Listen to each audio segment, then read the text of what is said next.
Okay, hi. So, since I have really bad social anxiety and it's hard for me to be like, hey everybody, welcome to Reflections of a Savage without overthinking it and re-recording it, given this is my fourth take, I'm just gonna get right into it, motherfuckers. I hope that you are doing well wherever you are listening to this, whether it's in the bath, in bed with your headphones on, while driving your car, drive safely. I hope that you are having a great moment. I'm doing pretty well at the moment. Nothing really big going on at the moment. I just woke up. I'm really happy because my mom brought home bagels and cream cheese, and the cream cheese happened to be vegan, Kite Hill, which is amazing. It's made out of almond milk. I'll put a link to that down below. It's one of the best vegan cream cheeses in the world because some of them smell like butthole, but this one actually tastes like real cream cheese. Because when you're vegan, some of the things like the staples that you miss are really hard to find that actually taste good. Like, I have tried Tofudi cream cheese and it kind of felt like I was eating fluff.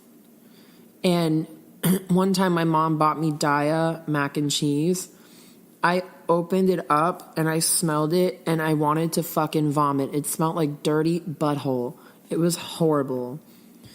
But when you find things like Kite Hill, it's like an orgasm in your mouth. So, this week's episode is titled, There is No Such Thing as Manorexia. I am not going to explain why I titled it that.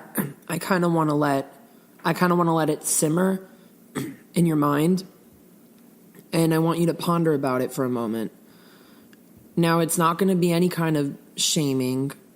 You know, I'm just going to let you think about it. But yeah, there is no such thing as manorexia. So, as I mentioned, I like to start off every episode by giving the Super Savage Award. Now, the Super Savage Award for this episode goes to the El Paso Zoo. Because on Valentine's Day, the El Paso Zoo had an exhibit where they had people name a cockroach after their ex, and then they fed the cockroach to an animal. Oh God, I'm vegan and I'm all about keeping things alive, but fuck cockroaches. They fucking gross me the hell out. I have a nasty fear of cockroaches. Anyways, so yeah, I think that's really, really an amazing idea because I feel like burning pictures and clothes that they gave you and anything that they gave you to burn the memory can cause a fire. I feel like keeping it can, make the memory linger and the horrible taste of that person on your tongue, and it's just not good. But naming them after a roach and feeding them to an animal is like, bye Felicia, get the fuck out of my life, because roaches are like the bottom feeders of the earth. And that's what you make your ex, and then you feed it to the animal, and it's just awesome.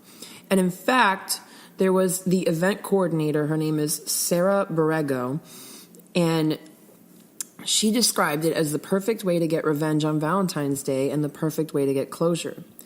In fact, she told the news that the zoo received over 6,000 entries of names, and a lot of people named a roach after their exes and after their exes' mistresses, which is pretty intelligent if you ask me, because first the ex fucked you over, but behind every horny pig is another horny pig that enables that horny pig, man or woman, so they both should be fed to a fucking animal as a roach.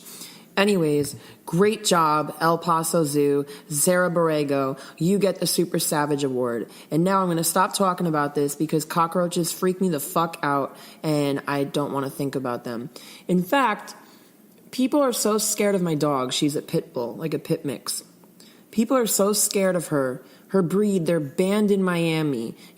Big buff men and big women that I've come across that are so tough and hood and just strong people and intimidating and all about like no one can fuck me, push me down. Like people that could knock me over with their pinky are scared of my dog. So you know what?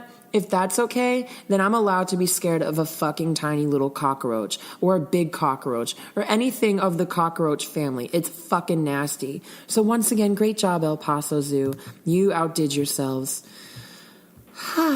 Okay. Now it is story time. And I want to keep this story short and sweet, but I don't know how to, because it's not like a raunchy, funny story like I've done in the past few episodes, but it's more personal in a way, like it's emotional. So when I was 16 years old, I did mention that I'm a singer and, I was on American Idol, but I never really got into detail. When I was 16 years old, at the end of my sophomore year, I lost a lot of weight. And a lot of it was from starving myself. Not because of body image, but I was just so depressed and I didn't want to eat. And I wanted to punish myself, and I would smoke cigarettes to cut my appetite. And it was just a really hard year for me, my sophomore year of high school. I'd just come out of the closet. I had a lot of turmoil at home.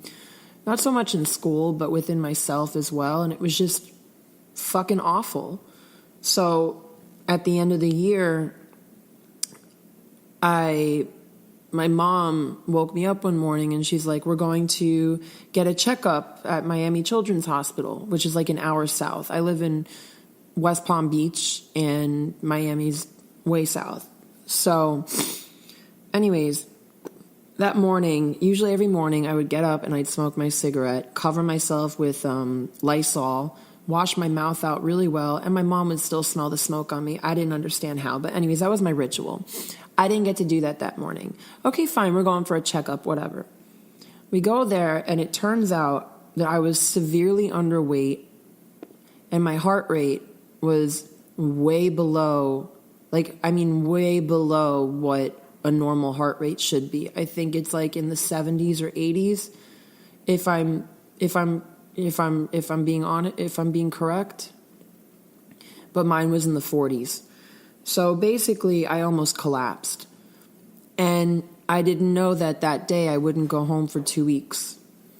And it was one of the most traumatic experiences of my life, being treated for an eating disorder that I didn't really know how to conceptualize at that moment, and it was being watched 24/7, having to shit with the door open, piss in a jar, only move with a wheelchair. So I could only be in a wheelchair when I wanted to move different places. Like when I would be taken to the cafeteria or I'd be taken to like activities, I had to be in a wheelchair. And it was just very traumatic. But after 2 weeks, I came out of the hospital and I came out at a healthier weight and somewhat of a healthier mindset. Still traumatized, but a healthier mindset. And so long story short, a few weeks later, I went to New Orleans and I tried out for American Idol, which was like a childhood dream of mine, a lifelong dream of mine. And within 9 months, I made it to the top 24. And then the rest was history, obviously. But the purpose of my story is to say, there was that point where I was lost and stuck in a hospital bed and confused.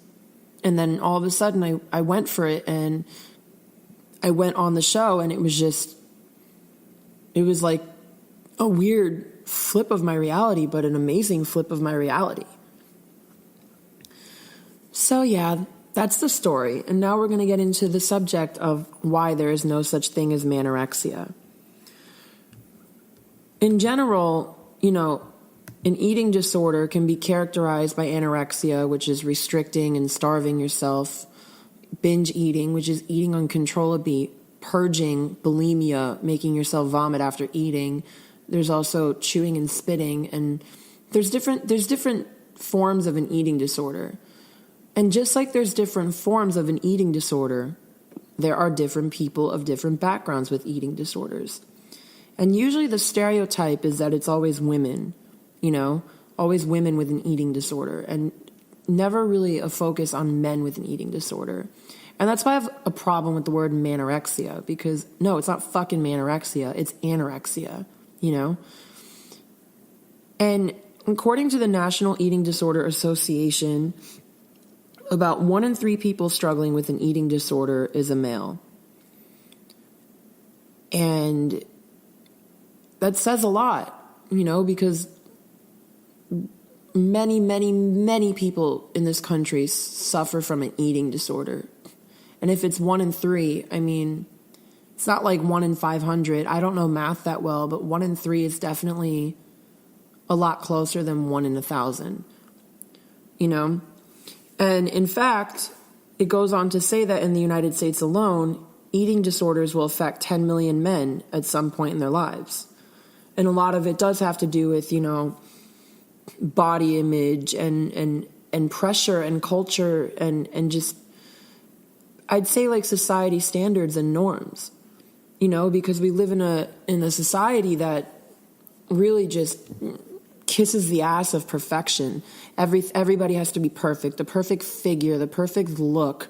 Like girls are expected to be super fucking thin with nice sized boobs and a big butt, somehow like in this odd shape. And men are expected to be big and buff and muscular and masculine and this and that. And I feel like because we don't talk about it, whether it's eating disorders or mental health in general, we don't get the opportunity to really kind of break down what is affecting people in their minds and their self-esteem when it comes to body. And I blame social media and the media in general a lot, because all this portrayal of one person looking one way and one person looking the other way, and that's the only thing, is really fucking upsetting. I actually find it really fucked up that, in the gay community, maybe it's just my experience, but if my experience has been in every city I've ever lived in, Tel Aviv, Boston, Miami, LA, every time I've seen a flyer promoting a party or a club, it's always the man with the perfect fucking figure. The men at the bars with their shirts off, perfect fucking figures. The men on the poles, perfect fucking figures. I even joke, I'm like, I would be a stripper, but I don't think anyone would want my man boobs in their face. They'd probably just go to a straight club for that. But no, I'm just kidding. It's just shoved in our faces. And a lot of people are more sensitive to it, like myself. And the millions of other men who struggle and suffer from eating disorders. And it could be any kind of eating disorder, But what's worse is that for men, it's not just unacceptable to have an eating disorder, but it's too feminine. It's like there's many different biases, because I guess boys can't cry to their mamas and boys can't be, in touch with their emotions and in touch with their problems. And that's another reason why I think a lot of guys don't talk about having an eating disorder. Me personally, I still struggle with eating issues. I do eat healthy because I don't like feeling sick. But I will say that even though my eating patterns have changed and I prioritize my health, mentally it's still really fucking hard for me. I don't like looking at, Instagram pictures of like male models because it makes me feel really bad about my body, And when I go to the beach, sometimes I don't want to look at other guys because their bodies will make me feel insignificant about mine.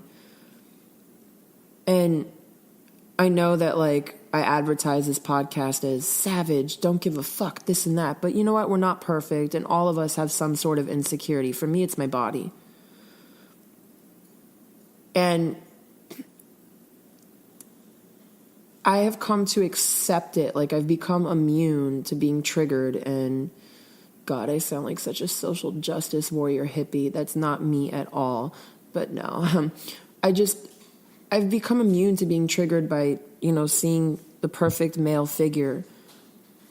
I've become immune to eating 2 bagels and then panicking about it in my head and wanting to walk it off as fast as I can.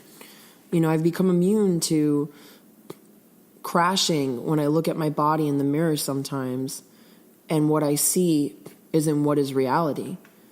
I know that my mind distorts how I look in the mirror. I mean, I could perceive myself as fat in a picture and then show it to somebody and they'll see something completely different. But in my head, that doesn't matter because it's still an image that I see. I guess it's through the lens of what they call body dysmorphic disorder, where from how I experience it, it's like I'm wearing the lenses of that issue and I see myself completely different. I don't even like taking body pictures, and if I do and I post it on Instagram or something, I usually take it down within like a few days because I'll look at it and be like, what the fuck was I thinking? You know, in spite of all this though, I am really thankful to whoever created me in this world, because I feel like I've been given the power to speak up and out about these things. And I'm not saying it with a stick up my butthole, but I'm saying it in a way that, A, it's cathartic for me. I go up and do stand-up comedy and I joke about my man boobs and my Buddha belly and I feel so much better about myself. But B, I know that somewhere out there I'm helping somebody who's going through the same thing but can't speak up about it. And that's everything to me. That's literally everything to me. Because I don't like to see other people suffer. I can be an asshole sometimes, but only if someone's an asshole to me. But in general, I'm not the kind of person to inflict pain on somebody else. And when I see somebody else suffering and struggling and I can relate, all I want to do is help. So the takeaway from this really is, well, A, once again, men can have eating disorders too. So people should stop fucking saying manorexia. I mean, then again, you do have freedom of speech, so you know what? Do what you want to do. I'm just here to say that manorexia isn't a fucking thing. It's anorexia and bulimia, once again. And every other kind of eating disorder. Like, you don't say meeting disorder. You say eating disorder. You know, it's just like a little bit of correction of language, ladies and gentlemen. God, that sounded so condescending. That's like not my intention here at all. I'm just speaking my mind. I don't have an entitlement. Let's believe what we want to believe and blah, blah, blah. But at the end of the day, I really wish we lived in a world where people could feel comfortable taking their shirts off, where people don't have to overthink what they eat because they're scared they're not going to look a certain way, where people don't feel like they have to go to the gym and lift weights even though they fucking hate it because they want to look a certain way. I'm sick and fucking tired of seeing these gym advertisements, and all they do is advertise a sexy body, and they'll write like, it's time to bring sexy back. Get that sexy bod for the summer. Fuck you. That's how I feel. Fuck you. I'm speaking to you specifically, Gold's Gym. Fuck you. You know? So I just had an outburst of anger. I'm just tired of the bullshit, honestly. I'm really tired of people like myself who are made to feel like we're insignificant because we don't look like the standard of perfection. Fuck you. Fuck that. And it's easier said than done to be like, yeah, I accept myself and I love myself. It's easier said than done. But I really hope we can get to that point one day where it's not just that it's easier said than done, it's just easy. Okay? And so rather than list some products that I recommend for whatever, may be appropriate for the content of the episode, I'm going to give 2 resources, because for anybody listening to this, I want you to know that there's help out there for you. First, there is the National Eating Disorders Association, okay? And they're a nonprofit working to support individuals and families that are affected by the demons of eating disorders. They really help people find quality care, and they help people find treatment, and it's just, overall, it's a really great organization to know, just in case you feel like you need to reach out, and obviously your privacy is protected, and there's no shame in getting help. And then there's the Alliance for Eating Disorders Awareness, and this is a national nonprofit organization that puts all their work to providing programs and activities that are aimed at spreading awareness, helping with early intervention, and really promoting advocacy for those with eating disorders. Both of these are really great organizations, And if you feel alone, you feel helpless, you feel like, there's someone stepping on your mouth because you can't speak up about what you're going through, don't be scared. You're not alone. I'm going to put the links to these two associations at the bottom of the notes. And then I'm also going to link 2 links for both Talkspace and BetterHelp, which are both online therapy platforms. I'm not getting paid to promote any of this. This is really me. I just want to help whoever needs it. So these are the resources at the bottom, and they're going to be at the bottom of the notes. And in the meantime, I thank you so much for listening to Reflections of a Savage. I thank you for your time. I know that this episode was a little more preachy and a little more deep than my regular jokey, laughy, tone, but it really is something that I needed to get off my chest. Anywho, you can find me on Instagram at It's Me Brett L, and the L is spelled ELLE. You can also find me on Twitter with that username. You can go to my website, Reflections of a Savage, where you'll be able to find listings or playlists with my recordings from SoundCloud, Spotify, TuneIn, pretty much everything, Stitcher too. I'm on most of the platforms. This is a new venture for me, this whole podcasting thing, so I'm still getting used to where to put my stuff, but you could find me on the main platforms. If you could leave a review in iTunes, I would appreciate it so much because it helps me grow my channel, my podcast.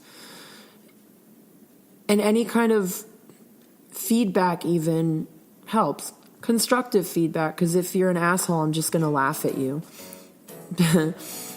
But anyways, I'm going to get going for now. I really wish all of you the best and just a happy and healthy day. Okay? Bye for now.